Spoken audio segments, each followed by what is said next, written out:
Ha dicho la Declaración Universal: la educación debe ser gratuita, al menos en lo concerniente a la instrucción elemental y fundamental.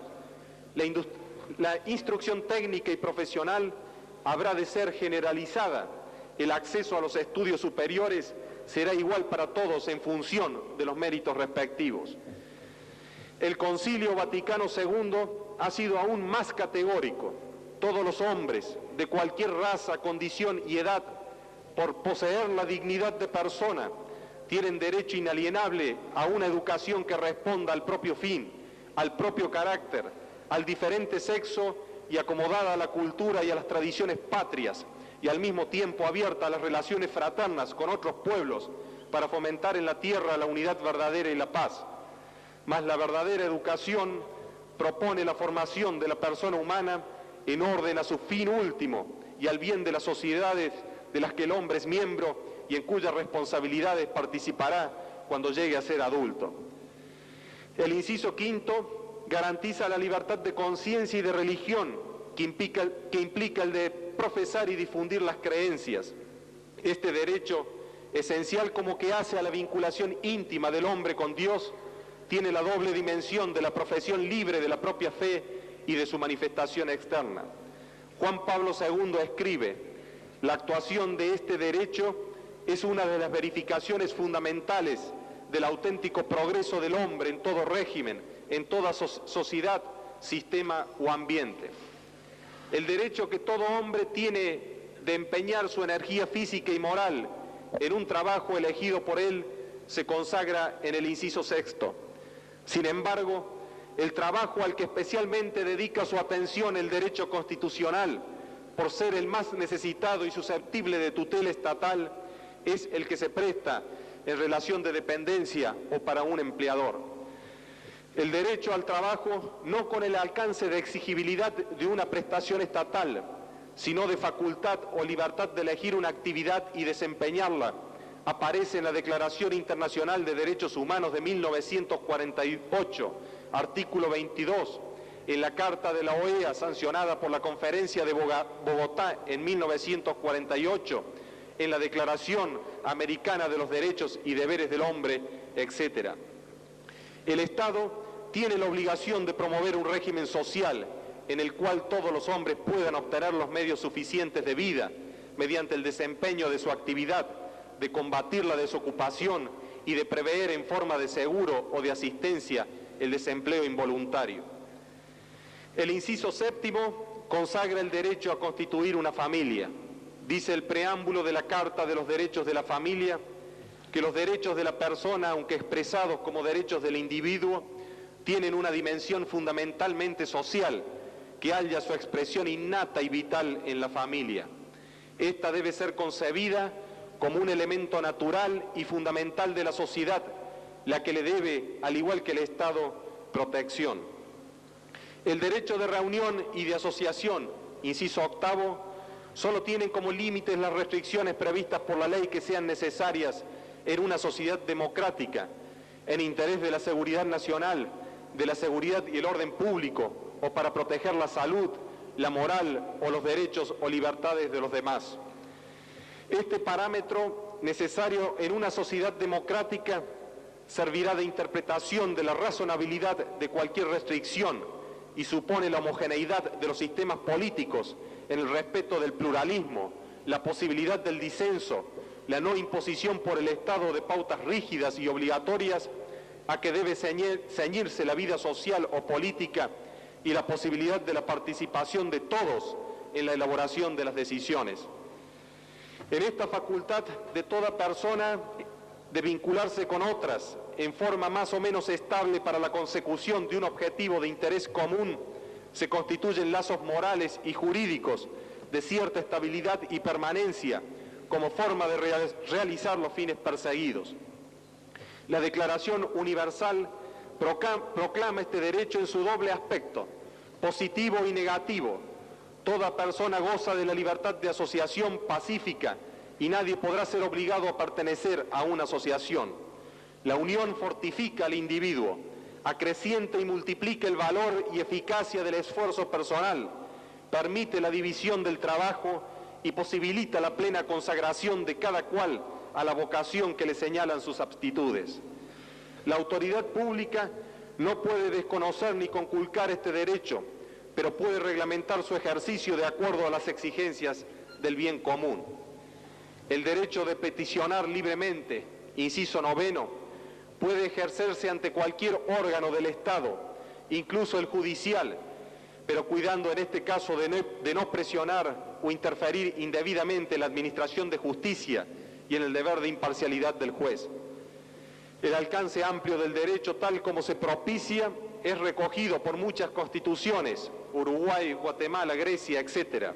En Estados Unidos, la enmienda primera prohíbe al Congreso Federal aprobar leyes que coarten el derecho del pueblo a solicitar al gobierno la reparación de cualquier agravio.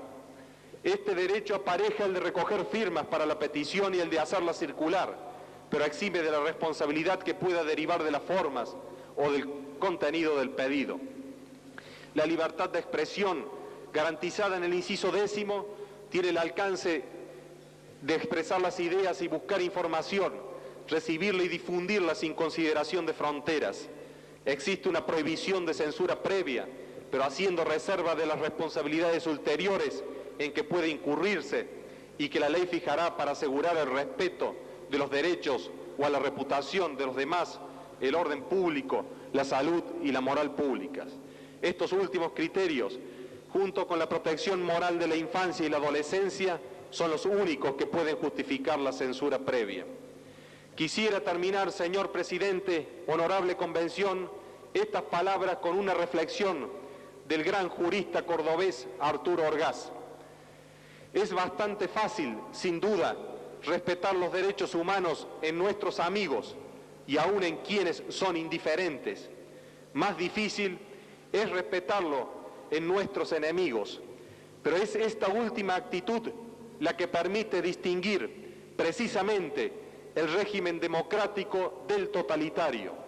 Si esta diferencia se elimina, toda distinción entre ambos regímenes pierde sentido, al menos desde el punto de vista de los derechos humanos. Nada más, señor presidente.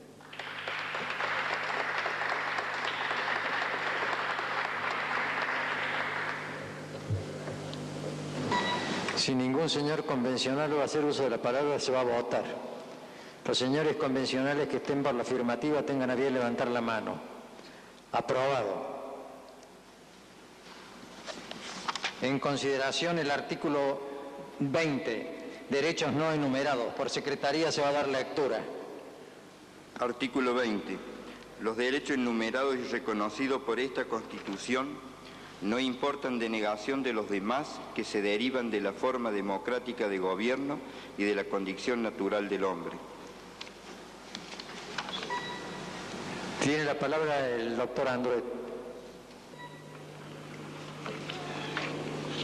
Señor presidente, el artículo 20, que en esta ocasión comentamos, hace referencia en su parte final a la condición natural del hombre, y es precisamente sobre dicha consideración que queremos alcanzar algunas preocupaciones.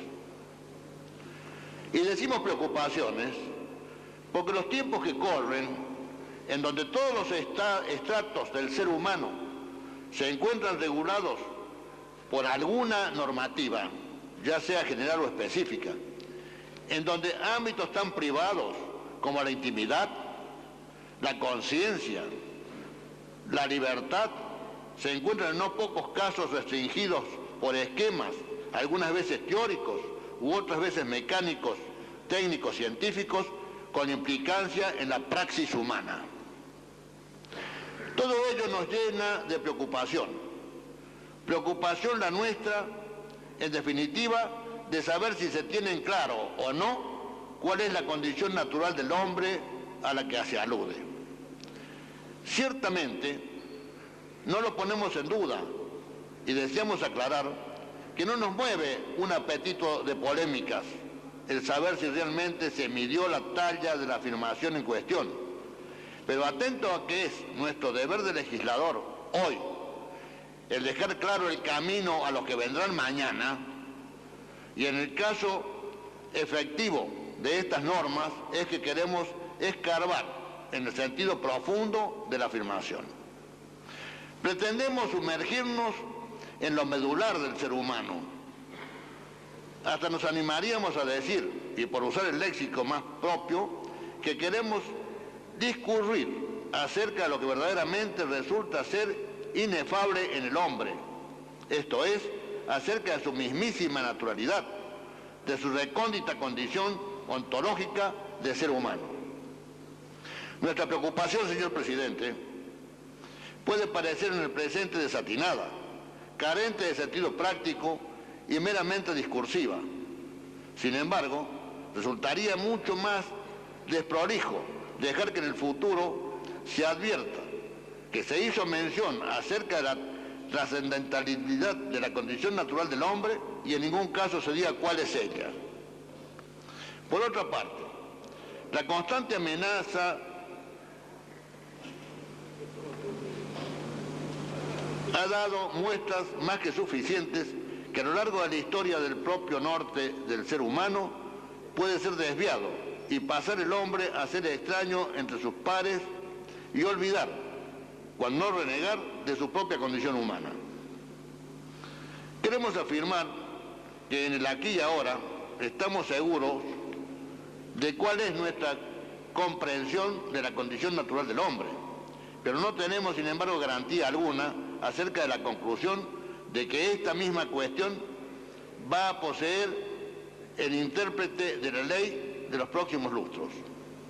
Obviamente, señor presidente, que dicha preocupación, que no puede ser tachada a priorísticamente por infundada, sino que sensata y razonada, legitima la conveniencia de que la reflexión sobre la cuestión es oportuna y necesaria. En una primera aproximación al problema, somos de la idea que creemos compartida, que al aludirse a la norma del artículo 20, a la condición natural del hombre, no se está pretendiendo buscar con dicha afirmación la recreación de ninguno de los viejos esquemas antropológicos que han servido como modelos teóricos, prácticos, a los fines de poder afianzar sobre ellos ciertas concepciones políticas del Estado. En dicha consideración ubicamos, y solo los efectos de aclarar nuestra reflexión, que nuestro artículo 20 no anima la clásica concepción antropológica del inglés Tomás Hobbes, en donde la condición natural del hombre era precisamente la de ser el hombre, el lobo del hombre. Concepción antropológica que huelga a decir los fines evidentemente absolutistas que en el mismo se esconden. Necesariamente, señor presidente, y como contrapartida a dicha aseveración, hay también que asegurar que tampoco es la condición natural del hombre que se postula la que el conocido Rousseau expone en su contrato social, donde la condición natural del hombre es la que aflora del desenvolvimiento del buen salvaje, hasta tanto no surja la de la propiedad privada. Obviamente que el esquema rousseauiano posee también una buena cantidad de proyecciones en el plano político que no viene al caso explicar. De este modo, hemos querido solo señalar las razones por las cuales nuestra preocupación sobre la condición natural del hombre resulta legitimada. Ciertamente, de la visión que desde hace varias reuniones venimos exponiendo acerca de la concepción antropológica que anima desde dentro a la Constitución naciente, a modo de causa formal, nos resulta difícil hacer una construcción acerca de lo que es la condición natural del hombre en nuestra tesis. Hemos dado cuenta ya acerca de la concepción que postulamos del hombre, la cual, en sus raíces históricas, se afianza en la noción griega propiamente aristotélica y que se nombra como bimorfista y que ontológicamente presupone la coexistencia sustancial de dos principios como son la materia prima y la causa eficiente. Hemos nombrado también acerca de la proyección histórica existencial que a la persona le compete en el transcurso de su existencia propiamente humana y en cuyo desplazarse va mostrando y demostrando la noción propiamente jerarquizada de ella como sujeto con dignidad. También hemos dado cuenta de que el hombre lo que realiza es su actualizarse ontológicamente y de esa manera perfeccionarse en todos sus ámbitos, mostrando su dignidad y ejercitando su libre conciencia y su propia autodeterminación. La suma de las nociones referidas, señor presidente, permite apuntalar la noción de la condición de hombre natural. La condición natural del hombre, según lo expuesto, es la que nuestra novel Constitución propone. Es simplemente la que resulta de la misma naturaleza humana que posee su nudo esencial en los propios preceptos que resultan del ejercicio de la misma razón natural. Esta razón natural, a la que ya nos hemos referido, y que permiten que el hombre pueda alcanzar su propia perfección, que permite descubrir los principios de ser inteligible, y que en el orden del obrar humano posibilitan que el hombre alcance su misma perfección, esto el fin, el bien. En esta ocasión y en el presente contexto, nos importa precisamente dejar claro esa noción en cuanto a ella se refiere al obrar humano, es decir, reconocer cuál es la condición natural del hombre a la que se alude, en tanto ella vincula con el comportamiento, con la conducta de los hombres en alteridad. En dicha reflexión, señor presidente, no caben dudas de que la propia naturaleza humana, la que descubre cuál es la condición que a ella le corresponde, y como es evidente, no le puede convenir al hombre nada de aquello de un modo u otro ofenda, ataque, restrinja, limite, imposibilite, coarte el desarrollo de sus totales capacidades humanas y del despliegue consiguiente y necesario de su dignidad. El hombre, en mérito a su razón razonante, quisiéramos decir, para alejar todo atisbo de racionalismo, es quien descubre por ella la totalidad del universo y reconoce también de esta manera su conformación y direccionalidad que le comprende en este todo. Se siente parte integrante del mismo como un agente especialmente dinámico y con posibilidades reales de producir modificaciones en sus estructuras y en la naturaleza. Se siente co-creador del mundo, pero no pierde su norte. ¿Cuál es su condición? La de hacer con sus actos un entorno cada vez más humano. Dicha concreción, o sea, de lo humano, solo es posible mantenerla en la medida en que el hombre se vincule con su propia trascendencia, en la medida en que se reconozca ligado a su propia intimidad con la misma ley natural que ordena, del modo esencialmente humano y fuera de todo convencionalismo, a la persona humana, y que dicta necesariamente aquellos preceptos que a modo de exposición liminar animan en todo tiempo a la actividad del hombre en sociedad. Nada más, señor presidente.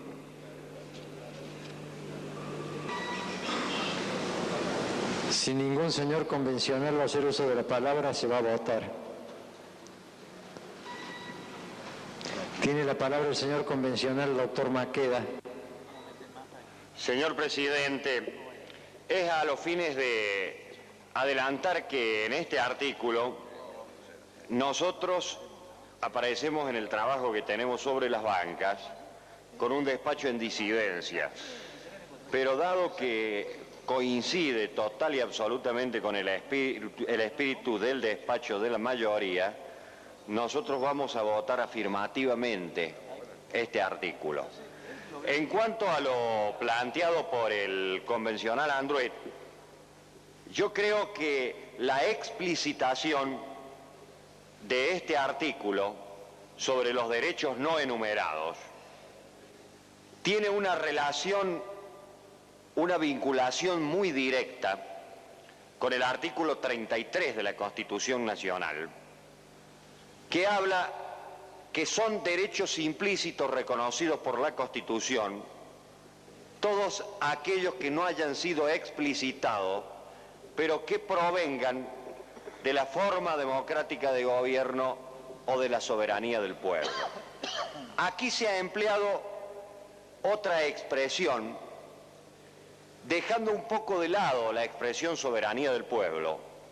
Quiero entender yo, sin haber participado de la comisión número 2 ni de la comisión número 3, pero en la inteligencia de que en la comisión número 2, en el artículo 3, expresamente está reconocido en un artículo la soberanía del pueblo o soberanía popular, como se habla en el artículo número 3.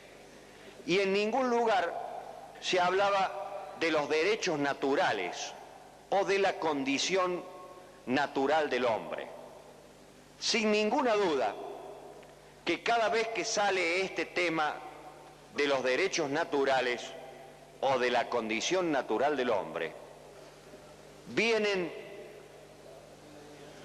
a la memoria viejas y bizantinas discusiones sobre si la interpretación sobre los derechos naturales que contiene la Constitución Nacional, como las constituciones provinciales, tienen su origen en lo que se denomina el justnaturalismo tradicional de base y sustentación humanista y cristiana, o el justnaturalismo racionalista, que es la fundamentación de la filosofía del iluminismo.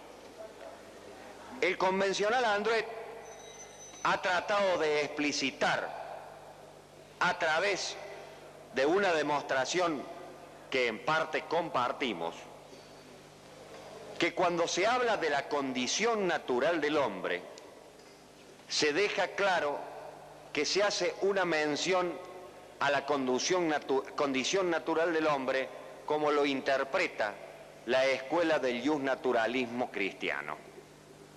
Yo creo que en todas las constituciones hay que tratar de emplear fórmulas o términos jurídicos que tengan la mayor capacidad de abarcamiento posible, o sea, que tengan la menor extensión literaria posible y la mayor extensión jurídica posible.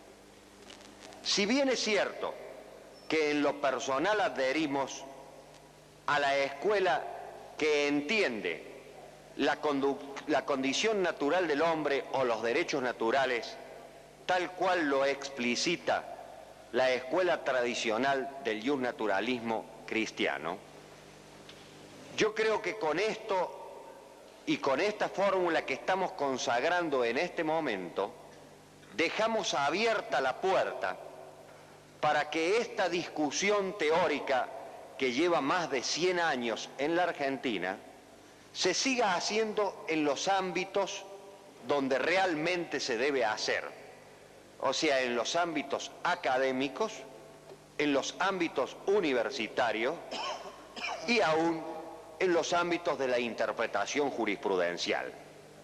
Si nosotros quisiéramos ceñir esta interpretación a nuestra posición personal o nuestra posición sectorial o nuestra posición grupal, estaríamos restringiendo la capacidad de interpretación de los futuros hermeneutas o exégetas de la Constitución, que en alguna medida serán los magistrados, en otra medida será la doctrina a través de los especialistas y en una última medida será el pueblo en general a través de la interpretación política que realmente le dé.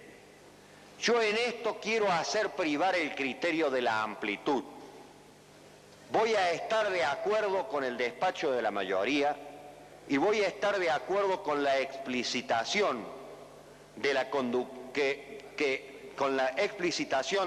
la condición natural del hombre, dejando que la interpretación de ese texto no se haga por la interpretación que podamos hacer los representantes de las diferentes bancadas aquí presentes, sino que sea realmente el pueblo y la historia quienes le den una amplia y verdadera interpretación a la expresión que esta noche estamos consagrando. Nada más, señor presidente. Tiene la palabra el señor convencional del Barco. Está el presidente allá. Señor presidente, honorable convención, la intervención que acaba de hacer el presidente de nuestra bancada, que comparto, está referida a los fundamentos que se puedan dar acerca de la expresión que los constituyentes estamos colocando de los derechos que dimanan de la condición natural del hombre. Efectivamente, como se ha señalado, esto puede ser objeto de distintas, no digo interpretaciones, sino de distintas fundamentaciones de dónde deviene la condición natural del hombre. Personalmente me adscribo a la interpretación que enjudiosamente el convencional Andruet ha hecho, adscribiéndose a lo que en líneas generales se puede llamar el justnaturalismo de base teológica. Pero admito que otros convencionales, o que en el futuro pueda interpretarse, o mejor, y me vuelvo a corregir, fundarse en otra escuela o en otra corriente. Esto ha ocurrido muchas veces. Yo simplemente quería hacer nada más que 2 puntualizaciones, o 3. La primera puntualización es que el tema es tan antiguo como la historia del pensamiento humano. Ya en la vieja tragedia griega de Sófocles, Antígona, en aquel diálogo estupendo en que la hija de Edipo, llamada Antígona, y Creón, el tirano de Tebas, se produjo cuando Creón, increpando a Antígona, le dijo: ¿por qué te atreviste a enterrar a tu hermano Polinices? ¿Por qué te atreviste a desobedecer a las leyes? Recuérdese que Polinices, el hermano de Antígona, había sido muerto por traidor a la patria y las leyes de su tiempo prohibían darle sepultura.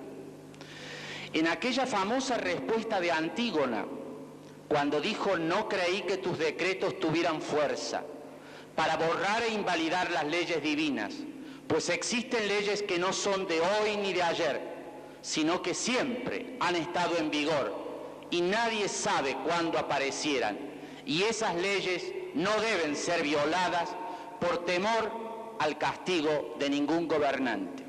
En la respuesta de Antígona se abría en el viejo pensamiento griego esta cuestión de que antes que las leyes existían estas leyes no escritas que existieron desde siempre, las leyes de los dioses que estaban por encima de los mandatos del príncipe. La segunda puntualización que quería hacer es que cuando se discutió en el seno de Naciones Unidas el tema de la Declaración Universal de los Derechos del Hombre, un ilustre pensador francés, con el cual personalmente me siento identificado, que es Jacques Maritain, dijo con toda claridad que era imposible que miembros de países tan disímiles, provenientes de tradiciones culturales tan distintas, pudieran ponerse de acuerdo en los fundamentos últimos de lo que allí se iba a declarar. Pero, más allá de disímiles fundamentos, o mejor, cada uno con los propios, coincidieron en este catálogo que constituye la Declaración Universal de los Derechos Humanos de Naciones Unidas. Esto ocurre siempre que se habla de estas cuestiones. Y, por supuesto, cada uno podrá dar legítimamente su interpretación.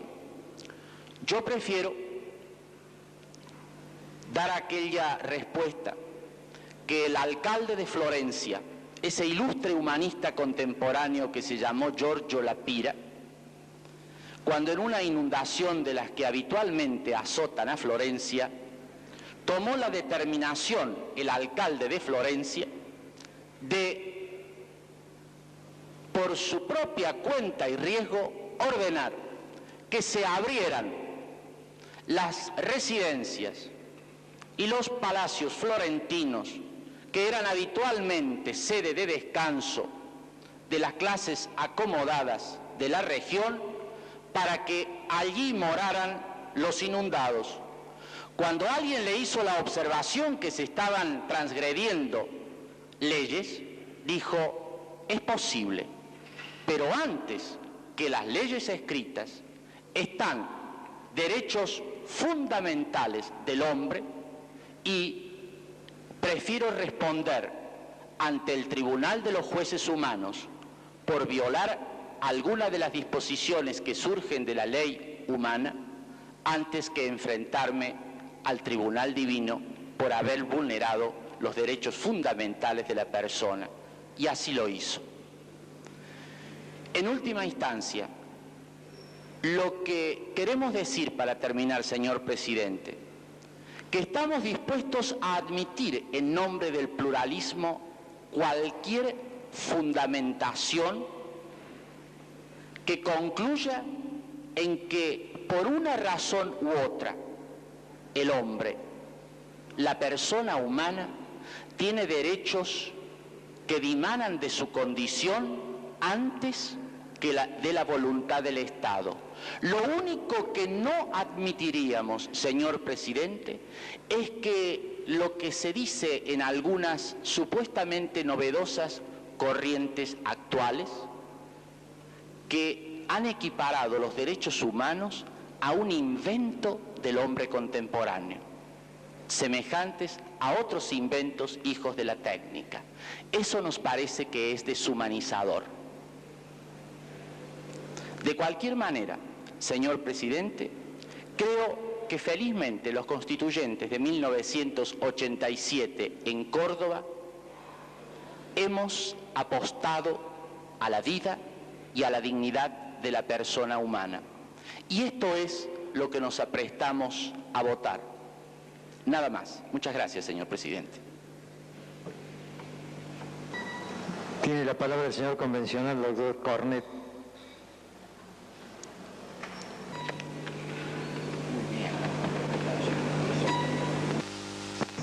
Señor presidente, honorable convención, el bloque que represento, como lo dije al comienzo de la jornada, no suscribió el despacho compatibilizado de la mayoría. Sin embargo, a fuerza de verdad, la redacción de este artículo coincide con el antiguo artículo 42 de la Constitución Provincial, con la que nuestro bloque sí está de acuerdo. Y además, señor presidente, quiero decir que coincido plenamente con la interpretación que me ha precedido de parte del convencional del peronismo renovador, diputado Maqueda, y del diputado del Barco, porque para el pensamiento político en el que milito, el reconocer la condición natural del hombre y los derechos que de él emergen está consustanciado con el concepto de persona como imagen y semejanza de Dios, al cual nosotros nos adherimos en la comisión número 2. Es más, señor presidente, como nosotros creemos que el Estado está al servicio del hombre y el hombre renunció a parte de sus derechos y facultades para la creación del mismo en aras a su seguridad, a la justicia y a la libertad, único modo civilizado de poder crecer y desarrollarse, es esa la interpretación, porque el Estado para nosotros no otorga derechos, sino que, como decía muy bien el doctor Vélez Arfiel y el general Mitre en la Convención de Buenos Aires al debatirse la incorporación de la provincia en 1860, estos dos ilustres argentinos decían que la Constitución de la Nación no otorga, sino que reconoce derechos, señor presidente. Y ese es el sentido que la condición natural del hombre tiene inserto en esta cláusula. Al ser el Estado creación de este, lo único que hace es reconocer derechos que están antes que la creación misma del Estado, que pertenecen porque están consustanciados con la naturaleza de la persona. Por eso creo que la redacción tal como está puesta es feliz y compatibiliza la idea que campea aquí en cabeza de todos los diputados constituyentes, porque ese es el sentido que queremos imprimir como interpretación para los hermeneutas, para los exégetas de la Constitución en el futuro.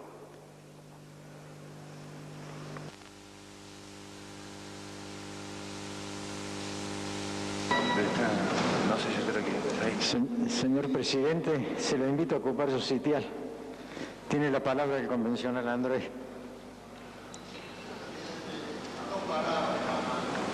Con abierto el micrófono. No.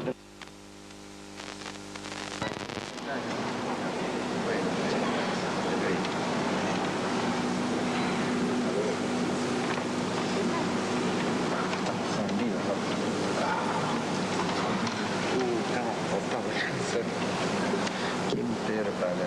El doctor Andrés. Tiene la palabra el señor comisionado Andrés. Señor presidente, es para decir dos palabras nada más. Ratificando lo que le dije en mi discurso de hace un momento, quiero manifestar, y hago referencia a lo ya dicho cuando se trató el artículo 4, que defendí acaloradamente, y en este discurso de nuevo volví, ratifiqué esa defensa de la condición natural del hombre. Y en lo que acabo de manifestar es que pongo la situación mía, la situación de mi pensamiento, en contra de la concepción rusoniana y la concepción de Hobbes con respecto a que el hombre es el lobo del hombre. Es decir, yo estoy en la defensa del hombre, en la defensa, como dice textualmente, como dice el artículo, a la condición natural del hombre, en la defensa irrestricta a ese principio del artículo. Nada más, señor presidente. Si ningún convencional pide el uso de la palabra, se va a proceder a votar. Los que estén por la afirmativa, sírvanse a levantar la mano. Aprobado. En consideración de los extranjeros, artículo 21.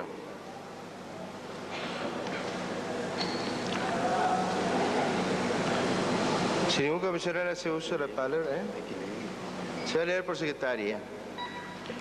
Artículo 21.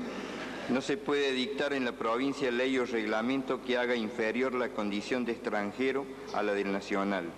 Ninguna ley obliga a los extranjeros a pagar mayores contribuciones que las soportadas por los nacionales, ni pagar contribuciones forzosas extraordinarias. Si ningún convencional hace uso de la palabra, se va a proceder a votar. Los que estén por la afirmativa, sírvanse a levantar la mano. Aprobado. En consideración, operatividad, artículo 22. Se va a leer por secretaría. Artículo 22. Los jueces pueden hacer efectivos los derechos y garantías establecidos en esta Constitución, aún en ausencia de reglamentación legal, cuando razonablemente así lo exijan las circunstancias de la causa, según los principios de justicia y equidad. Si ningún convencional hace uso de la palabra, se va a proceder a votar. Tiene la palabra el señor convencional Gentile. Señor presidente, señores convencionales. Este artículo viene a consagrar un principio de interpretación constitucional que se establezca o no en el texto de la Carta Magna es un principio plenamente aceptado por la doctrina y la jurisprudencia de nuestros tribunales. Es cierto que la Constitución establece normas en las cuales no cabe duda de que su aplicación es inmediatamente operativa.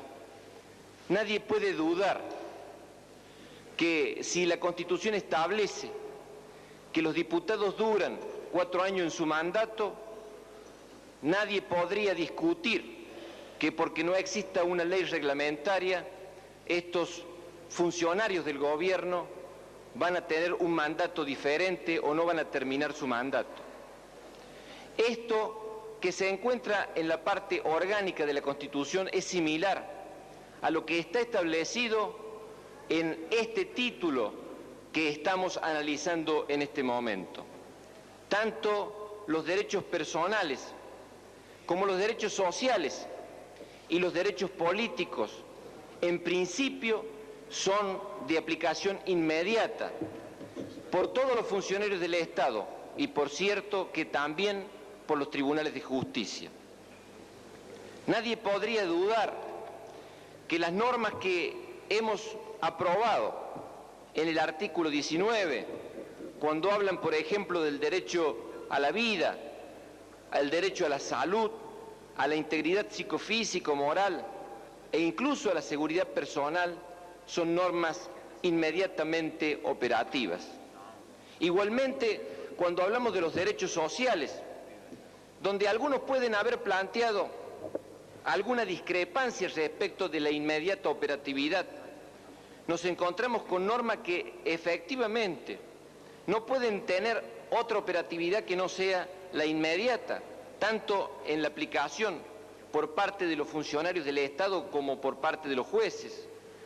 Cuando hablamos de la libre elección del trabajo o cuando hablamos de la inembargabilidad de la indemnización laboral, cuando hablamos de la gratuidad para la promoción de las actuaciones administrativas o de los trámites judiciales, o cuando hablamos de la estabilidad de los representantes gremiales, o cuando hablamos que en caso de duda la aplicación de las normas laborales debe prevalecer el criterio de la norma más favorable al trabajador. Acá no es necesario que hagamos una reforma de todos los códigos y de todas las leyes para poder hacer operativa estos principios. Pero también sabemos que existen otras normas cuya operatividad inmediata depende en alguna medida de la reglamentación que puedan dictar la legislatura o el decreto reglamentario del Poder Ejecutivo o incluso la misma política del Estado. Y en estos casos, los jueces tienen que discriminar entre aquello que necesita efectivamente para su aplicación inmediata esta norma o esta política del Estado para que el derecho sea efectivamente satisfecho y así aplicar la norma en forma inmediata. Nosotros hemos querido establecer, y así lo hemos compatibilizado, el bloque del peronismo renovador y la democracia cristiana con el del Partido Justicialista, una disposición que establezca algún criterio para discernir entre estas normas de aplicación inmediata y aquellos que en definitiva dependan de una norma reglamentaria o de alguna política del Estado. Y este es el sentido de este artículo 22.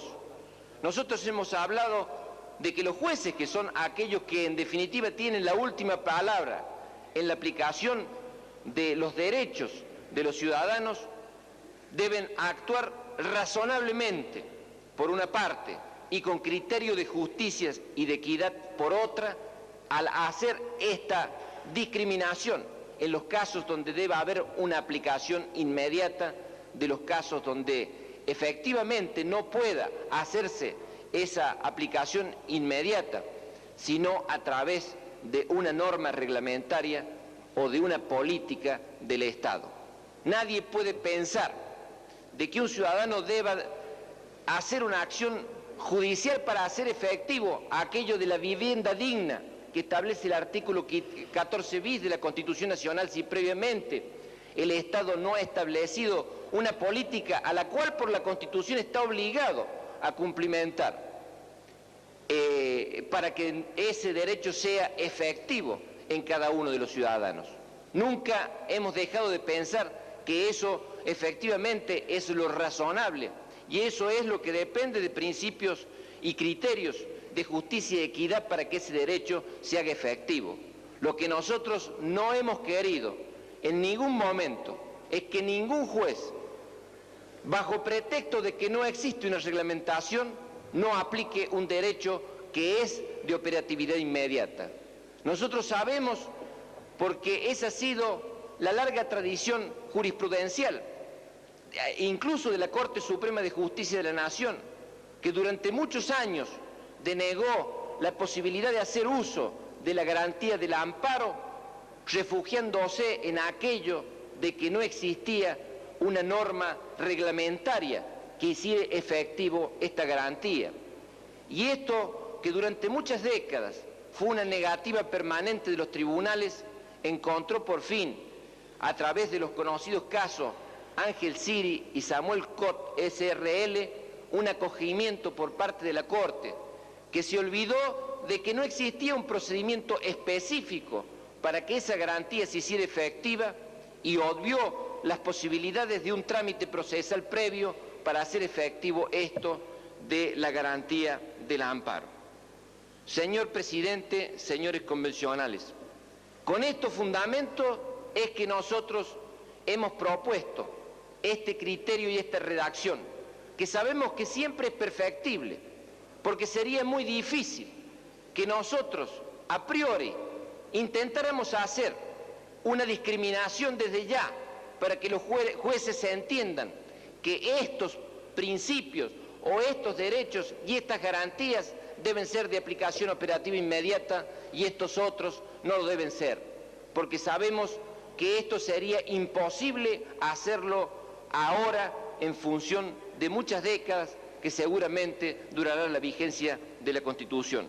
Y por eso es que hemos agregado, para que la función jurisdiccional se vea iluminada por estos condicionamientos y con estos criterios de razonabilidad y de principios de justicia y de equidad, para que nadie pueda entender que la Constitución en definitiva es operativa. Como tengo la sospecha de que este artículo pueda no encontrar los 39 votos para ser aplicado, reafirmo como criterio propio y del bloque al que represento de que todos los derechos y la Constitución en principio son de aplicación operativa e inmediata. Y con ese criterio es que nosotros adelantamos el voto favorable a este artículo 22 del despacho de la Comisión. Nada más, señor Presidente. Tiene la palabra el señor comisionado Obregón Cano. Señor Presidente, simplemente para adelantar, porque este es un artículo compatibilizado también en la Comisión, y no voy a abundar en detalles que ya se han dicho por el convencional preopinante, adelantar el voto positivo de nuestra bancada a la redacción tal cual está en el artículo 22. Nada más, señor Presidente. Si ningún otro convencional va a hacer uso de la palabra, tiene la palabra el señor comisionado Serafín. Señor Presidente, la bancada de la Unión Cívica Radical ha formulado despacho en disidencia con respecto a este artículo. Y por tal razón voy a dar los fundamentos en forma breve, en homenaje también al tiempo que llevamos de sesión. Si nosotros analizamos este artículo, nos vamos a encontrar no solo con muchos interrogantes, sino con muchos aspectos que no podemos compartir, como en el caso, por ejemplo, de la permisividad que se fija como atribución discrecional a los jueces que pueden hacer efectivos, es decir, que queda librado a la voluntad del juzgador el hacerlo o no efectivo. Y además se agrega cuando razonablemente así lo exijan las circunstancias de la causa, según los principios de justicia y equidad. ¿Qué parámetros existen? ¿Cuáles son los principios? ¿Cuál es el criterio que se va a aplicar? Yo no creo que esta forma permisiva y librada al criterio o al mejor criterio y al arbitrio del juzgador, pueda ser aconsejable insertarla en esta Constitución, sin perjuicio de otras razones que voy a dar también. Recordando a Hughes, diremos que, como bien lo señalaba, quedaría de esta forma la Constitución, donde estaríamos diciendo que vivimos bajo una Constitución, pero la Constitución es lo que los jueces dicen que es. Por otro lado, una cosa es aplicar per se la cláusula constitucional y otra muy distinta es entrar a formular disquisiciones sobre su razonabilidad o supeditarlas a lo que correspondiera en justicia y equidad, como lo señalaba recién. Esta fórmula vaga e indefinida puede llevarnos al decisionismo judicial, siendo más peligrosa aún que la declaración de inconstitucionalidad de oficio, generando lo peor que puede parir un sistema judicial, la inseguridad jurídica. Esta fórmula, que aparece generosa, amplia, comprensiva e ingenua, puede ser un arma extraordinaria en manos de un juez deshonesto o dar ocasión para ello.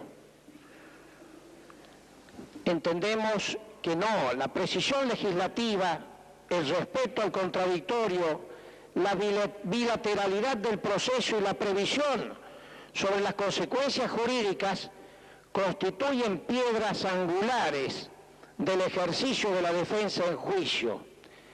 ¿Qué seguridad jurídica puede haber cuando al tramitarse un juicio no se sabe si al final, por razones de justicia o equidad, aunque no haya sido materia de la litis, el juez puede decidir lo que a él le parezca? Es preciso tener presente aquí lo que hemos sostenido con motivo de otro asunto, y lo sostendremos oportunamente al tratar los recursos o acciones de habeas corpus y de amparo, y es lo relativo a los derechos individuales disponibles e indisponibles. Todos aquellos derechos en los que se encuentran comprometidas instituciones fundamentales de la República, por más que contemplen derechos individuales, caen en la zona de indisponibilidad, pero es preciso tener siempre presente lo que constituye el fuero de intimidad, pues puede caerse en la admonición del proverbio summa iuria, summa inuria, summa justicia, summa injusticia. No vaya a ser que por querer salvar las instituciones debamos contrariar la voluntad del hombre como destinatario de su protección. En consecuencia, debe ser muy cauto el juez para decidir cuando se está frente a un caso de gravedad institucional o interés público insuperable, únicos en que puede declarar la inconstitucionalidad de una ley o, sin llegar a eso, negarse a aplicarla por reputarla repugnante al orden público y a las buenas costumbres. Pero dicho así, como lo expresa el artículo que criticamos, se abre la posibilidad que en cualquier momento y con cualquier pretexto socorro de justicia o equidad, que en el fondo no son más que apreciaciones subjetivas, se cree la inseguridad jurídica que es el acto de defunción de todo nuestro sistema. Siempre es útil recordar las palabras de Alberdi cuando expresa en sus bases, capítulo 16, la ley, la Constitución, el gobierno son palabras vacías si no se reducen a hechos por la mano del juez, que en último resultado es quien los hace ser realidad o mentira. Y nosotros seguimos, si a ese juez no se le fija lo que legalmente corresponde y se deja a su arbitrio decidir si debe o no aplicar la ley o hacerlo según su mejor criterio, nadie sabe cómo puede hacer realidad o mentira. Todos sabemos que nada puede ser cierto y aceptable cuando está de por medio el interés público, pero de una cosa debemos estar seguros, y es la existencia de ese interés público, ya que de otra manera el juez deja de ser tal y usurpa el lugar del legislador. Pero yo quiero también señalar, señor presidente, otro hecho significativo dentro de esta discrecionalidad y asemejarlo a lo que había apelado Luis XIV al insertar en sus cañones la última ratio reium, la última razón del rey.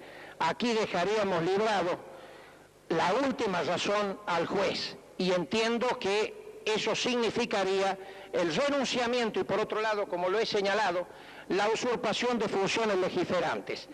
Pero además, señor presidente, quiero señalar que para prestar aprobación a este artículo, así obviáramos las observaciones que acabo de formular, tendríamos nosotros que retrotraernos al artículo 19 que hemos aprobado hace un rato, que dice textualmente en su primer párrafo que todas las personas en la provincia gozan de los siguientes derechos conforme a las leyes que reglamentan su ejercicio. Y aquí estaríamos aceptando que no haya reglamentación de los derechos constitucionales. Pero esto tiene a su vez un fundamento muy sólido en el artículo 14 de la Constitución Nacional, que dice que todos los habitantes de la nación gozan de los siguientes derechos conforme a las leyes que reglamentan su ejercicio, y los detalla. Vuelvo a señalar, señor presidente, y en esto existe algún acercamiento en las expresiones, por lo menos las reflexiones que ha formulado tienen fundamento serio del señor convencional preopinante. Para concluir en mi exposición, que cuando se trata de derechos indisponibles, sí el juez tiene deber de aplicar per se la Constitución, y los derechos indisponibles son aquellos que tutelan la libertad ambulatoria o que se refieren a casos de gravedad institucional. Nada más, señor presidente. Quería señalar que por los fundamentos dados, nuestra bancada va a votar negativamente al artículo en tratamiento. Tiene palabra el señor convencional del Barco. Señor presidente, yo he escuchado con suma atención al señor convencional preopinante sin lograr entender exactamente cuáles son las críticas que formula a este artículo el convencional Serafini. Yo creo que se han dicho muchas cosas por el señor convencional preopinante, ninguna de las cuales ha dado en el blanco. Yo creo que afuera de querer tirotear casi a mansalva el artículo bajo tratamiento, no se ha dicho nada exactamente preciso. Y esto lo digo sin ánimo de ningún agravio a mi querido amigo el convencional Serafín. Se ha hablado de jueces deshonestos, no he logrado engarzar, tal vez por la velocidad de la exposición que era inferior a mi velocidad retentiva. ¿Qué tendría que ver en este caso?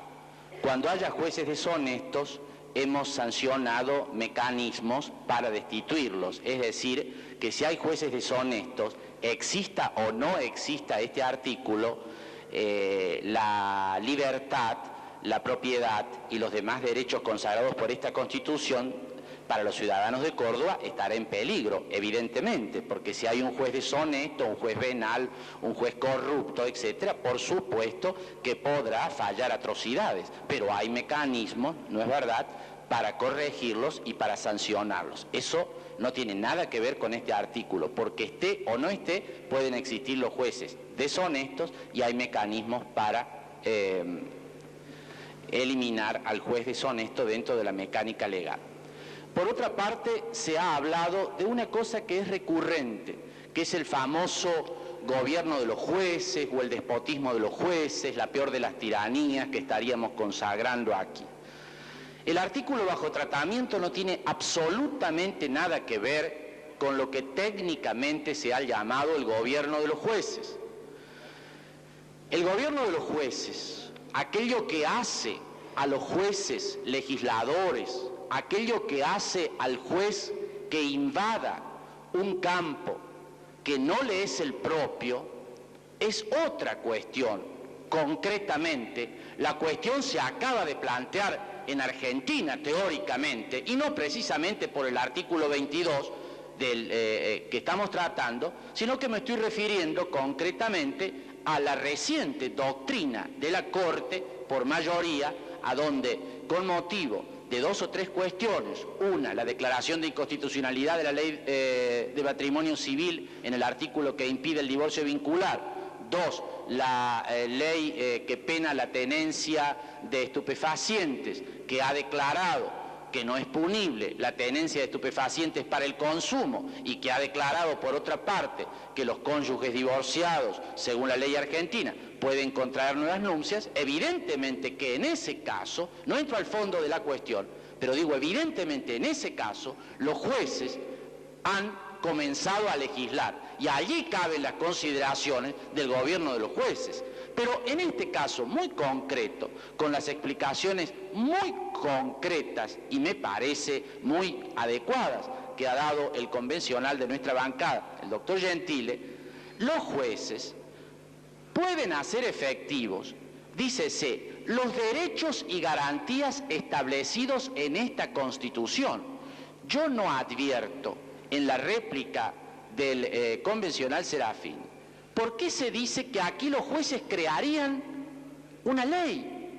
No, los jueces, se ha explicado, en determinadas circunstancias, podrían llegar a, aún en ausencia de reglamentación, no hacer lo que les plazca, porque estamos absolutamente de acuerdo con nuestro sistema. El juez no crea el derecho. Lo que estaría aplicando, según la norma bajo tratamiento, son los derechos y garantías, es decir, las normas que hemos sancionado los convencionales constituyentes, a menos que se entienda que la Constitución no es una ley. Esa ya es una cuestión que escapa absolutamente a los esquemas de interpretación que tengo, no sé si el convencional Serafín tiene otro. Y también se ha dicho que esto, según los principios de justicia y equidad, son vaguedades. Esto me parece que es cuasi tremebundo, porque hablar que el principio de justicia es una vaguedad y el principio de equidad es otra vaguedad, pues yo advierto que si estas dos cosas son vaguedades, acabamos en estos 3 meses y medio de sancionar un conjunto de vaguedades, porque todas están referidas a la justicia y o a la equidad. Por último, señor presidente, yo creo que cuando se trata de impugnar una norma porque se teme algo concretamente de ella, hay que decirlo. ¿Qué es lo que se teme que pueda pasar? Yo no he escuchado ningún argumento serio que diga qué puede pasar para desordenar el Estado de Derecho con esta norma. Suposiciones, cosas no dichas y un conjunto de inexactitudes, como creo que acabo de precisar. Vuelvo al comienzo.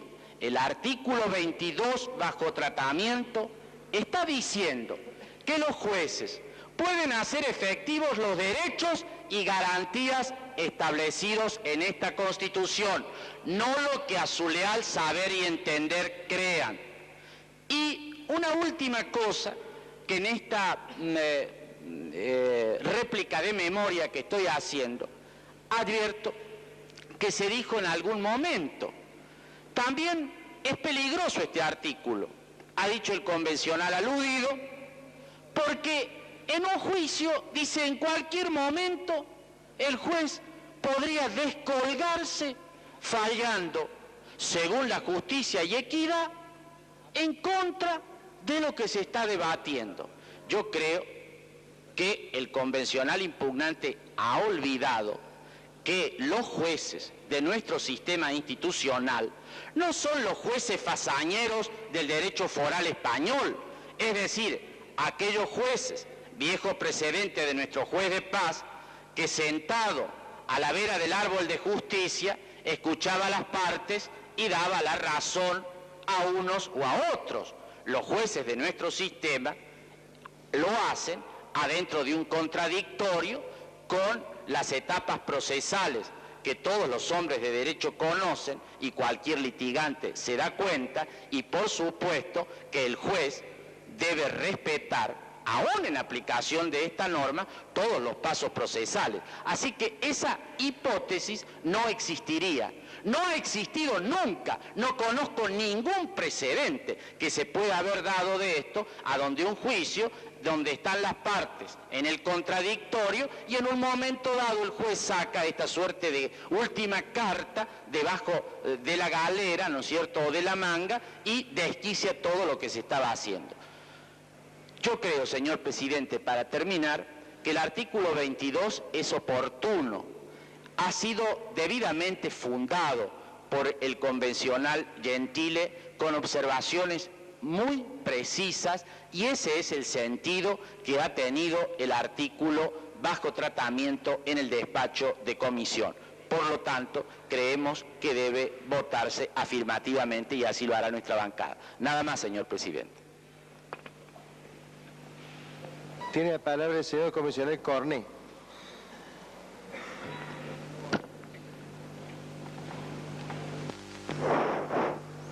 Señor presidente, yo voy a votar de acuerdo al proyecto de mi bancada, que lo leo para que quede en el libro de sesiones.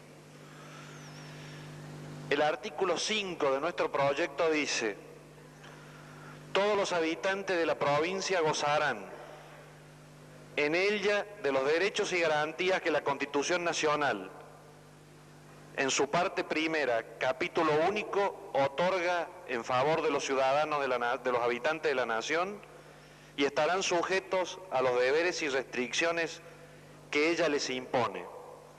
Estos derechos y garantías tienen operatividad inmediata, sin necesidad de leyes que los reglamenten. Es obligación de las autoridades judiciales y administrativas velar por su plena vigencia.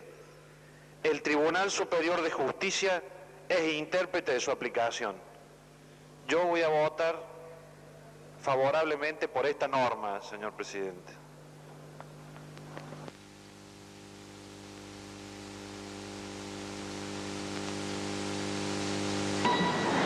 Tiene la palabra el señor comisionado Trechtelmeier. Es para referirme, en primer lugar, a que la norma tal cual está diseñada sería más propia de la sección referida al Poder Judicial. Pero a su vez yo tendría acá una reflexión para realizar, por cuanto en la forma que está redactada la norma, rompe con nuestro sistema judicial, que es un sistema eminentemente legalista, y así está consagrado en el artículo 100 de la Constitución, al establecer que tanto la Corte como los tribunales inferiores de la Nación, el conocimiento y decisión de las causas que versen sobre los puntos regidos por esta Constitución, las leyes de la Nación, con la reserva del inciso 11 del artículo 67 y los tratados con las potencias extranjeras. Es decir, el artículo en la forma que está redactado se aparta del principio legalista para aplicar los principios de justicia y de equidad.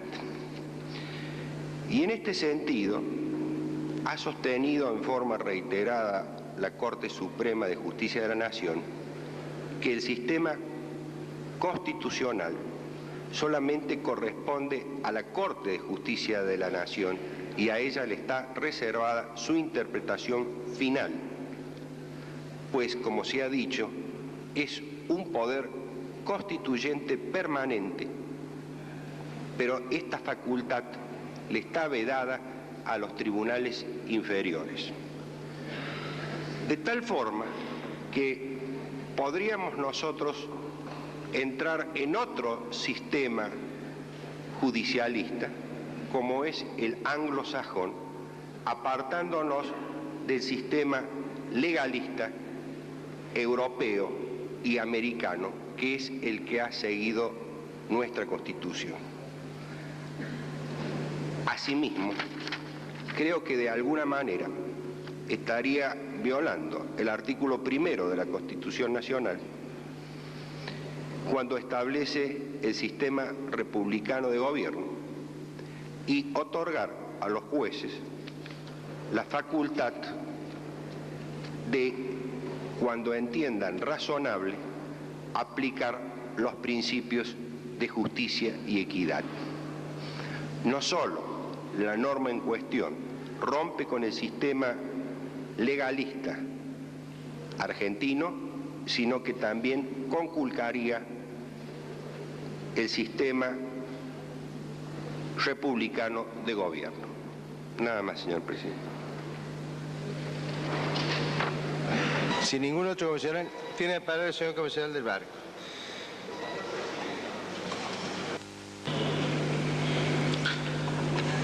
Aún con el riesgo de demorar la partida de los señores convencionales, quiero hacer una breve precisión frente a las precisiones que acaba de hacer el convencional Trettel.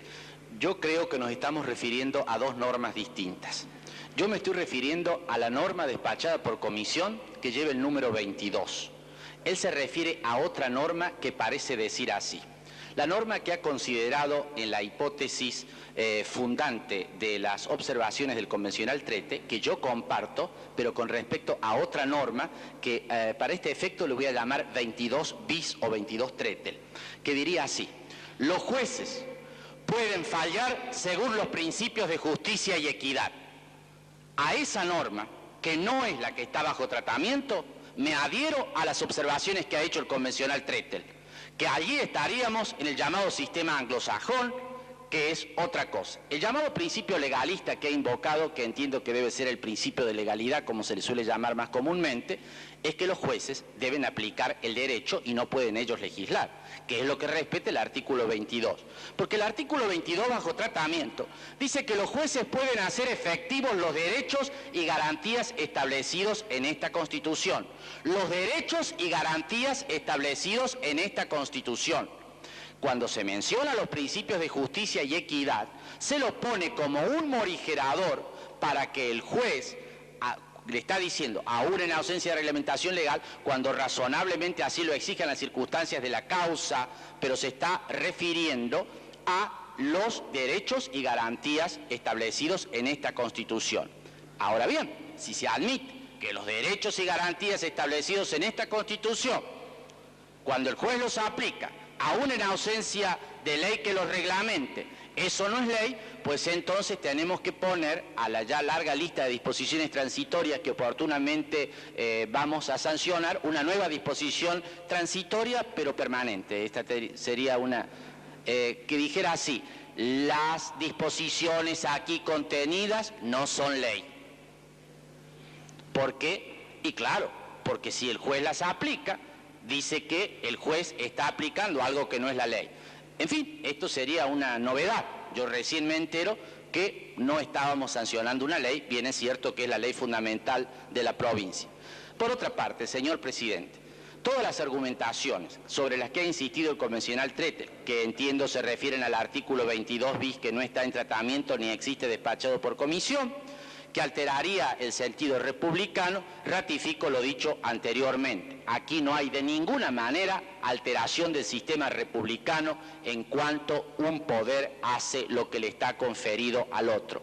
El único caso en Argentina actualmente a donde esta cuestión tiene cabal discusión, como así lo ha manifestado en su voto en disidencia el presidente de la Suprema Corte de Justicia y el vocal que lo acompaña, y hace algunos días me lo expresaba personalmente, a donde el tema del gobierno de los jueces y la alteración del sistema, lo único que se ha introducido en la Argentina es en los últimos fallos de la Suprema Corte de Justicia de la Nación, con el famoso voto de Petracci en ambos casos. Nada más, señor presidente. Tiene la palabra el señor comisionado Obregón Cano. Señor presidente, es simplemente para hacer una moción a los bloques y a la presidencia y a la convención de tratar de suspender el tratamiento o la votación de este artículo, y tratar de compatibilizar alguna redacción que contemple los intereses, porque aquí no es simple desentrañar el mensaje de lo que significa este artículo 22. Yo comprendo que hay preocupación por parte del bloque de la Unión Cívica Radical con respecto a la amplitud que puede dar al cumplimiento de ciertos derechos como obligación, al no estar reglamentado. Pero también, y me preocupa mucho más, que si no llegamos a dar una redacción de este tipo que garantice en alguna medida, ya veremos la redacción si llegamos a un acuerdo, el cumplimiento de estos derechos, me pregunto si durante el día de hoy y durante el día del lunes y demás, que vamos a aprobar los derechos, ¿para qué lo vamos a hacer? Suspendamos todos los derechos y pongamos un artículo que diga los derechos personales, los derechos sociales y los derechos políticos son atribución de la legislatura, porque será la legislatura la encargada de decir cuáles son. Entonces, señor presidente, yo creo que los extremos, esto es un extremo evidentemente, no es lo que queremos llegar aquí. Por tanto, sigo proponiendo la posibilidad de hacer un tratamiento diferido de este artículo para ver de qué forma compatibilizamos. Porque en una medida, si lo aprobamos o no queda el artículo, porque veo que no tiene, si no vota la Unión Cívica Radical, el suficiente apoyo, le digo que la verdad, señor presidente, me parece, a no ser que me esté muy confundido, que tanto los derechos que aprobamos hoy como los que vamos a seguir aprobando no son derechos. Y si no lo hacemos y lo dejamos como está, puede haber una interpretación, a lo mejor, si algún juez mínimamente se escapa de su razonabilidad, de hacer cumplir ciertas cosas que no se puede dejar comprometido totalmente al Estado. Por lo tanto, yo creo que una nueva redacción podría garantizar los intereses contrapuestos para tratar de hacer realidad que lo que estamos aprobando son verdaderamente derechos y no ilusiones. Nada más, señor presidente. Tiene la palabra el señor comisionado Sendoza. Señor presidente, vamos a aceptar nosotros la propuesta de que este artículo vuelva a comisión, pero lo vamos a hacer con posterioridad a algunas refutaciones que se van a hacer sobre las consideraciones hechas valer en el recinto. Es decir, vamos a escuchar por parte de nuestro bloque una o dos exposiciones y después vamos a, dejando ya definitivamente debatido, mocionar en el sentido de que vuelva a comisión el artículo. Tiene la palabra el señor comisionado Tagle Achával. Señor presidente, honorable convención. Este artículo 22 en realidad no es, como se ha interpretado del bloque de la Unión Cívica Radical, un algo más que se le pone a las declaraciones, a los derechos y a las garantías establecidas en la Constitución, sino en todo caso más bien algo menos.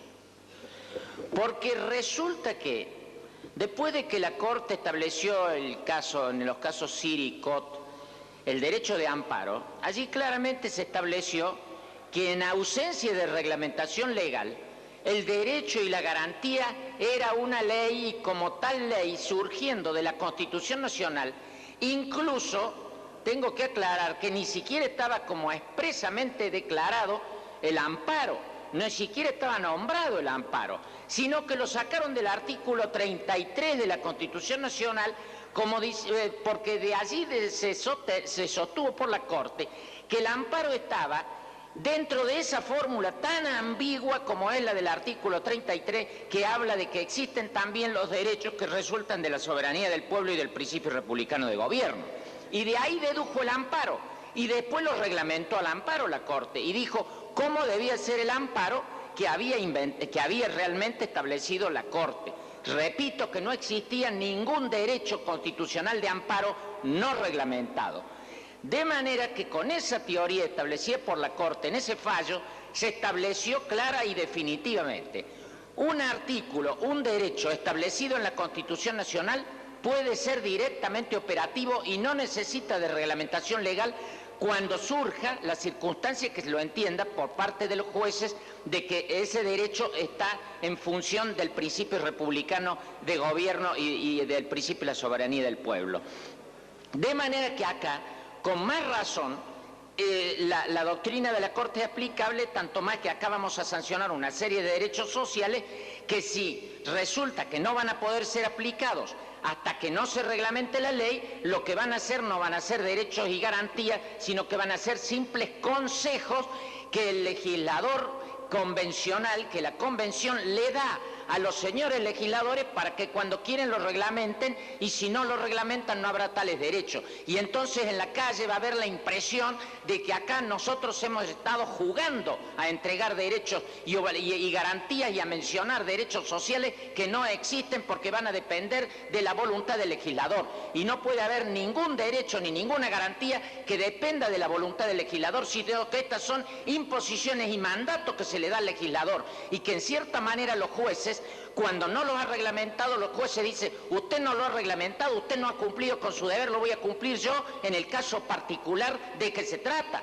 Eso es el problema, ese es el principio establecido por la Corte, que incluso ha sancionado también el principio de la razonabilidad para el amparo, como lo ha resuelto, como lo ha incorporado el principio de la razonabilidad en todos los casos en que ha aplicado derechos constitucionales, porque aún sin la existencia de leyes. Y dice, cuando razonablemente este derecho y acción pueda ser aplicado, porque hay veces que el derecho de acción el derecho no puede ser aplicado hasta que no esté reglamentado, cuando puede funcionar sin reglamentación, sin necesidad de reglamentación, dice la Corte, entonces el derecho es inmediatamente operativo. Acá nosotros hemos venido a sancionar con este proyecto lo que la Corte ha dicho y lo que la Corte va a decir incluso si suprimimos este artículo, porque lo va a desprender del artículo 33 y lo va a desprender de su propia teoría. De manera que cuando nosotros lo suprimamos, lo que vamos a pasar es, perdóneseme el término, es un papelón ante la opinión pública, porque le estamos dando nada más que ilusiones a la gente y va a ser una gran frustración la supresión de este artículo y va a ser una gran decepción en la calle.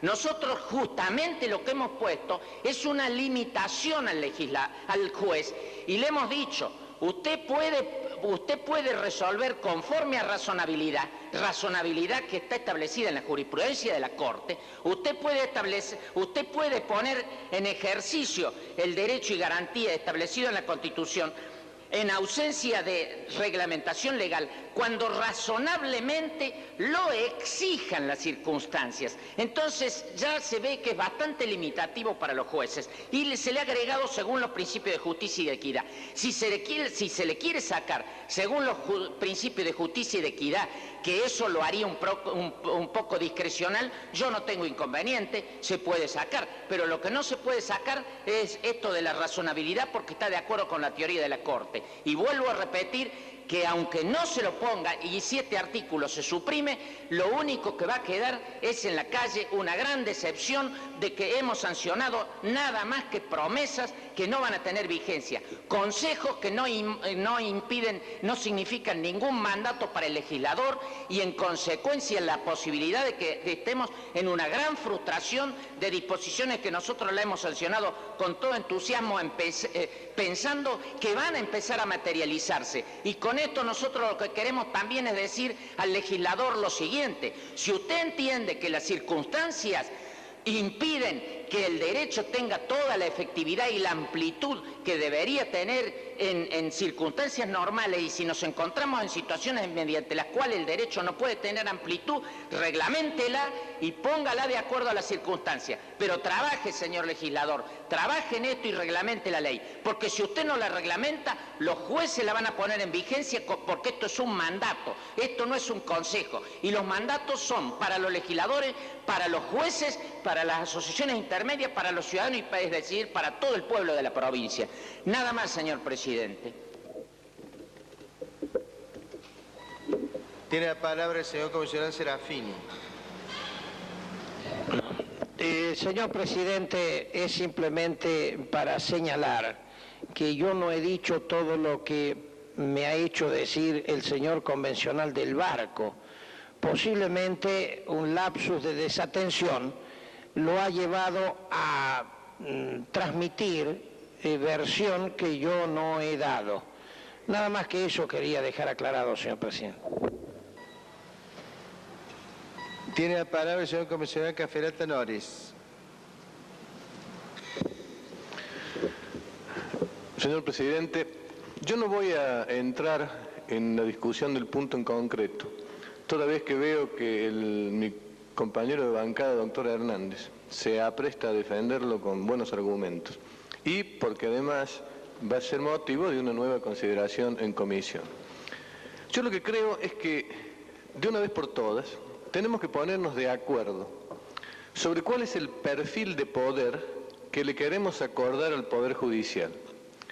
No voy a hablar del perfil de poder del Poder Judicial que hemos sancionado, pero sí voy a hablar del perfil que podríamos haber sancionado si tomábamos todas las interpretaciones y proposiciones que se hacían y se hicieron en esta convención.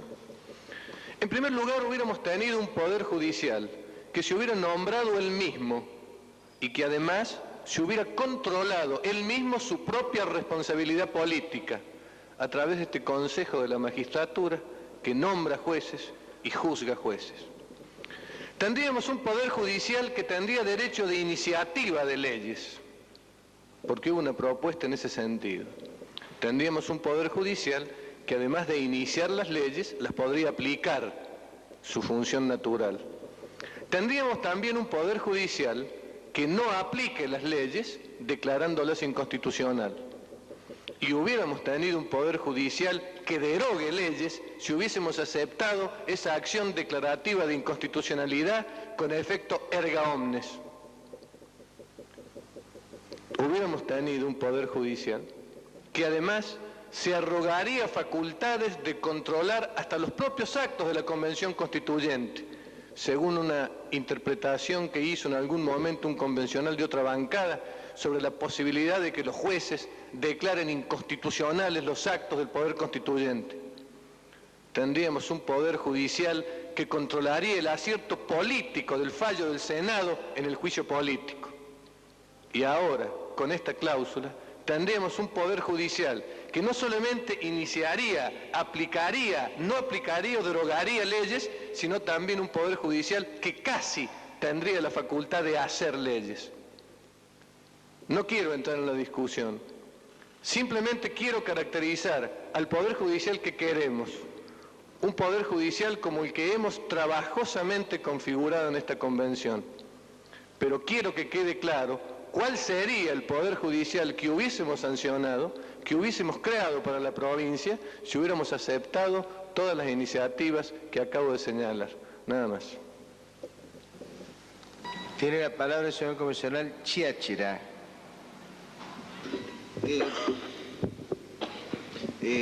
Voy a ceder el uso de la palabra al doctor Hernández, que la ha solicitado con anticipación.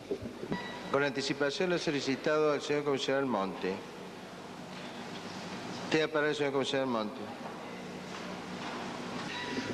Señor presidente, este artículo ha motivado una serie de consideraciones en el momento del debate del mismo que realmente no se dieron en la comisión que redactó el mismo. Desde la comisión nosotros veníamos con la preocupación de cómo aseguramos en el texto constitucional todos los derechos que consagrábamos en esta sección. Como bien se ha dicho aquí, el encabezamiento del artículo 19, ya aprobado, establece que los derechos se ejercerán conforme a las leyes que reglamentan su ejercicio. Casualmente, por la preocupación que ha expresado el presidente de la comisión, doctor Tagliachaval, cuando consideramos la inclusión de este artículo, lo hacíamos ante esa posibilidad que la experiencia nos dicta de que las leyes que reglamentan su ejercicio no se dicten y que entonces, desde nuestro punto de vista, los derechos que nosotros consagrábamos y que queríamos que fueran una realidad para todos los ciudadanos de Córdoba, no iban a tener la posibilidad de ser aplicados. Aquí se han hecho una serie de cuestiones respecto a las dificultades y a los temores que pueda haber en cuanto al Poder Judicial. Nada se ha dicho de los temores que pueda haber en cuanto un Poder Legislativo no cumpla con el mandato que la Constitución le establece de reglamentar debidamente el ejercicio de estos derechos. Yo no voy a entrar en la discusión respecto al esquema de poder, respecto a la forma en que pueda establecerse las atribuciones del Poder Judicial. Simplemente quiero aclarar que en lo que a esta bancada respecta, el Consejo de la Magistratura que nosotros proponíamos nada tiene que ver con el Consejo de la Magistratura que ha expresado el doctor Cafferata Nori. Nosotros proponíamos una cosa absolutamente distinta y lo hacíamos pensando que era una petición, es más, decir, un clamor del pueblo respecto a la designación y al juzgamiento de los jueces. Lo habíamos expresado claramente, por lo que si la discusión se vuelve a dar en alguna oportunidad, no tendremos inconveniente en profundizar a fondo el debate. Simplemente quiero aclarar que este Consejo de la Magistratura que nosotros proponíamos, que nosotros debatimos en nuestro bloque, nada tiene que ver con ese tipo de Consejo de la Magistratura que se ha referido el doctor Cafferata Nori. Pero desde la perspectiva del análisis de este artículo, dentro de la interpretación general del capítulo que estamos tratando, para mí, por lo menos, para mi modesto entender, era una especie de congruencia matemática, no sé si aritmética, pero sí geométrica por lo menos. Era suplir, llenar un vacío lógico que hablara de la honestidad, de la coherencia y de la autenticidad con la que estábamos sancionando una serie de derechos para esa sociedad cordobesa que nosotros aspiramos a instaurar cuando esta Constitución esté definitivamente aprobada. Si lo que realmente es motivo de debate es la operatividad de los derechos, pues yo pienso que allí se tiene que centrar la cuestión. Pero lamentablemente creo que cualquier ciudadano común que esté escuchando el debate va a encontrar, por una parte, los que abogamos para implementar esta operatividad de la manera en que está concebida. Las fórmulas que se han establecido han sido el fruto de la prudencia y de la necesidad de dejarlas establecidas con un sentido casualmente de equilibrio de los poderes. Si realmente el texto no hubiera sido feliz, lo primero que se debiera haber propuesto es una reformulación del texto a partir de aceptar la idea central que el texto determina. Pero resulta que las argumentaciones nos llevaron por caminos absolutamente inéditos en la discusión.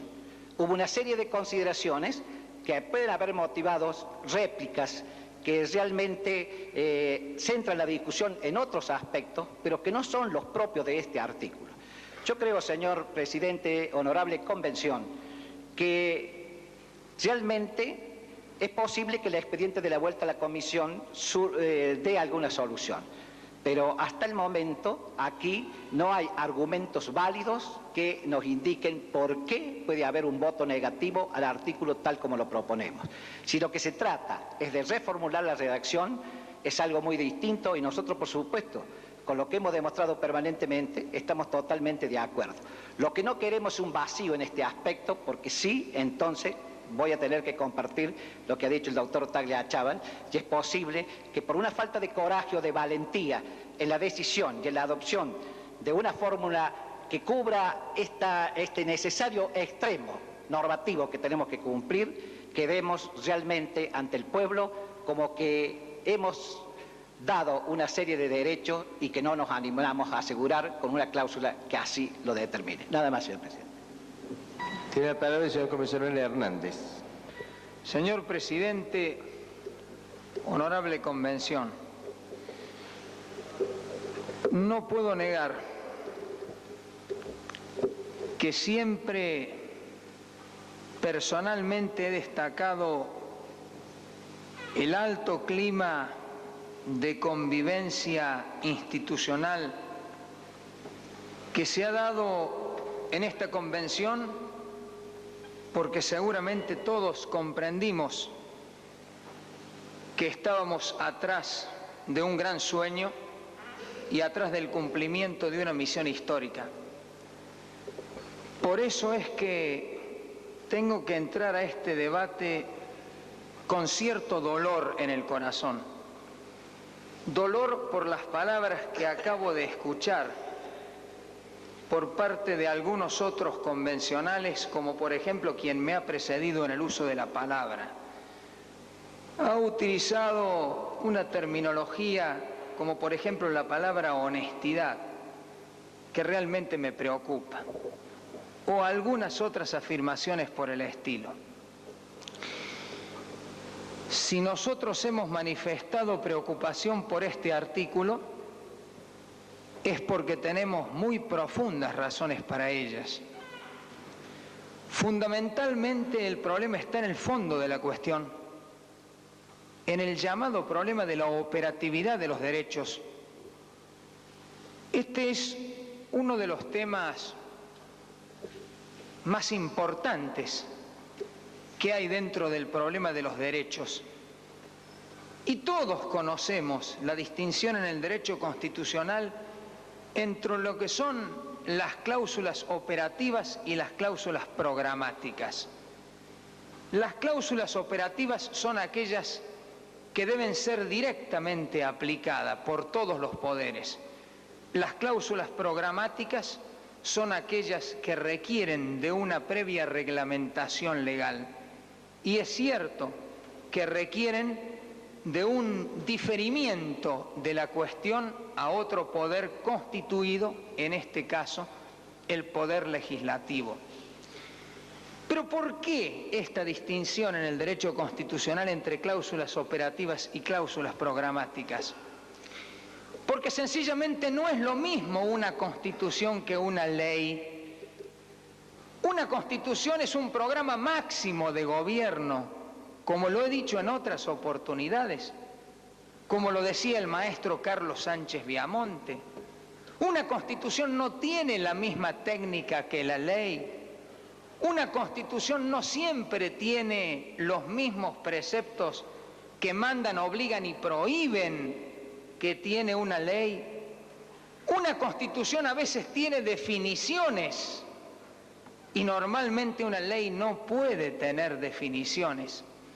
Y además una ley normalmente tiene su vigencia inmediata en el tiempo, mientras que una constitución evidentemente tiene un sentido de futuridad absolutamente notorio y notable. Lo magnífico es que nosotros nos estamos dando cuenta que estamos legislando para de acá a 50, 100 o tal vez 200 años, no lo sabemos. Y nosotros también sabemos cuál es la realidad que nosotros vivimos. Entonces a nadie le puede caber ninguna duda que nosotros no queremos hacer un catálogo de ilusiones. Nosotros no queremos hacer una constitución nominal como hablaba Lowenstein. Nosotros queremos una constitución que realmente sea el derecho fundamental de organización. Y nos hemos puesto de acuerdo en todo sobre las grandes concepciones del hombre, de la sociedad y del Estado, y sobre las grandes afirmaciones y lineamientos de este programa máximo de gobierno. Pero todos los que me escuchan saben que la preocupación nuestra está basada en nuestro desarrollo económico y social, en el estado de las finanzas provinciales, en la realidad no solo de nuestra provincia, sino de nuestra república. Yo quiero recordarles, señores convencionales, y lo hago con mucho respeto, porque sobre esto hay mucha bibliografía escrita, que todo lo que ha sido el constitucionalismo social, que ha tenido vigencia en el derecho comparado, que ha tenido vigencia en la Constitución Nacional, que tiene vigencia en el derecho público provincial, y me quiero detener en el derecho público provincial porque estamos hablando de una constitución provincial. ¿Quién va a desconocer que hay algunas constituciones provinciales que tienen casi 30 años de antigüedad en el establecimiento de muchas cláusulas propias del constitucionalismo social? Pero con verdad hay que decir que a pesar de que estas constituciones establecían estas cláusulas, en la realidad las mismas no podían hacerse posible. Está en nuestros sueños, está en nuestros deseos, por ejemplo, el acceso a la vivienda de cada uno de los ciudadanos de Córdoba. Nosotros creemos en la mejor salud y educación de hasta el último de los ciudadanos de Córdoba, porque lo sentimos nuestros hermanos y sabemos que hoy tenemos el inmenso honor de representarlos, pero para proyectar esta Constitución que es de todos los cordobeses para el futuro. Pero con toda responsabilidad nosotros sabemos que hay partes de esta Constitución, y por eso tienen determinada redacción, que en el decurso de los tiempos y de acuerdo a nuestro desarrollo económico y financiero, nosotros podremos hacer la realidad, como este ejemplo que acabo de decir, del acceso a la vivienda. Entonces, yo lo que pido en nombre del bloque de la Unión Cívica Radical es, como lo adelantó el señor presidente, que pasemos este artículo a la comisión y que lo discutamos, pero que tengamos la valentía cívica de decir al pueblo de que aunque nosotros soñamos con una sociedad mucho mejor que la que tenemos, mucho más solidaria, mucho más justa, todos nosotros sabemos hoy que las arcas de las finanzas del Tesoro de la provincia de Córdoba no dan para hacer absolutamente realidad cada uno de estas cláusulas, y por eso entonces no podemos decir que puede haber una operatividad de todos los derechos. Habrá de la mayoría de ellos, pero habrá otros que son los propios de las cláusulas programáticas que no podrán tener vigencia ahora.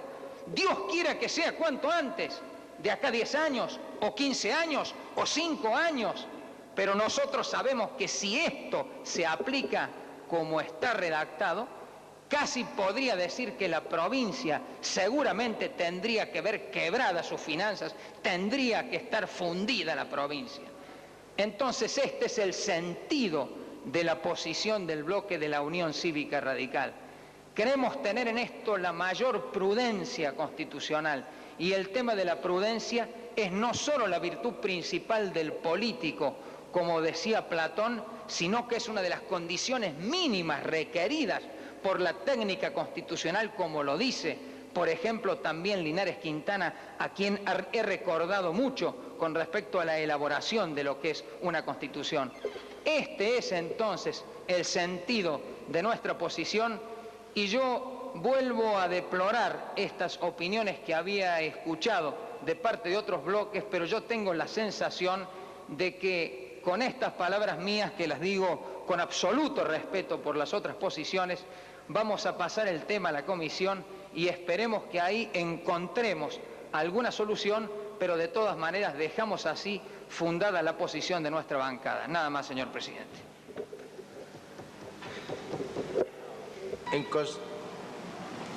¿Quién pide la palabra? ¿Usted, señor Gentile? Tiene la palabra el convencional, señor Gentile. Señor presidente, señores convencionales, creo que este tratamiento de este último artículo, luego de largas horas de sesión, se ha convertido un poco en una babel, porque estamos tratando un tema que yo creo que discursos más, discursos menos, opiniones más, opiniones menos, yo creo que estamos en el fondo, y esta es una opinión personal, estamos de acuerdo en cuanto al contenido de lo que en definitiva se quiere decir en este artículo o sin este artículo. Por eso es que creo atinada la posición del presidente del bloque de la primera mayoría, que creo que ha advertido antes que yo esta circunstancia y ha propuesto una nueva reunión entre los bloques para poder encontrar la fórmula exacta que nos haga hablar el mismo idioma sobre un tema en el que creo que todos en definitiva estamos de acuerdo. Por eso es que en nombre de nuestra bancada nosotros también estamos de acuerdo a que se difiera el tratamiento de este artículo luego que sea revisado por una comisión. Nada más, señor presidente. La presidencia pone a consideración de la Asamblea la moción del señor convencional Sendoya, en el sentido de que el artículo vuelva a comisión. Señor convencional Sendoya, esa ha sido su proposición, ¿no es cierto? Sí, tiene palabra el señor convencional Sendoya. Quiero sustraer una gloria ajena. Pertenece al convencional Obregón la moción de pasar a la comisión. Nosotros hemos expresado la conformidad nada más. Muy bien. Los convencionales que estén por la afirmativa, sírvanse a levantar la mano. Aprobado. El artículo vuelve a las comisiones respectivas. Tiene la palabra el señor convencional Sendoya. Señor presidente, es para que, en razón de que mañana no tenemos la seguridad de contar con quórum y en razón del feriado dispuesto por el gobierno de la provincia y por el compromiso de los bloques de despachar en la próxima sección 2 capítulos completos de esta sección que estamos considerando del proyecto de reforma constitucional, solicito que pasemos a cuarto intermedio hasta el lunes a las 10 horas, porque con anterioridad seguramente va a estar ocupada esta sala de deliberaciones por otro cuerpo colegiado. Solicito que pasemos concretamente a cuarto intermedio hasta el lunes próximo a las 10 horas. La Presidencia les recuerda que la Comisión de Labor Parlamentaria llegó a una conclusión distinta, pero tratándose de una moción de orden la vamos a poner a votación. Por último, le aclaro que el Senado va a sesionar el día lunes, señor Presidente del Bloque Radical, a las 9:30. Tiene la palabra, se la concedo. Señor Presidente, quiero expresarle en nombre de todos los bloques, no solo del que yo represento, nuestras disculpas por no habérselo comunicado a usted con anterioridad a esta decisión. Pero lo que pasa es que estábamos evaluando nosotros durante el desarrollo de la posibilidad, durante el desarrollo de la sesión, la posibilidad de contar con quórum para el día de mañana. Y desafortunadamente las compulsas que hemos efectuado nos llevaron a la necesidad de hacer esta moción, porque estábamos persuadidos de que iba a fracasar la sesión de mañana. Le reitero nuestros pedidos de excusa en ese sentido. Le agradezco, no eran necesarias. Lo único que sí es necesario es que la Presidencia ponga de manifiesto ante el cuerpo su preocupación por esta situación. Está a consideración la moción del señor convencional Sendoya en el sentido de pasar a cuarto intermedio hasta el día lunes a las 10 de la mañana. Los que estén por afirmativa se van a hacer levantar la mano. Yo le solicito al señor convencional Jorge Joaquín Sendoya que proceda a arriar la bandera del mástil.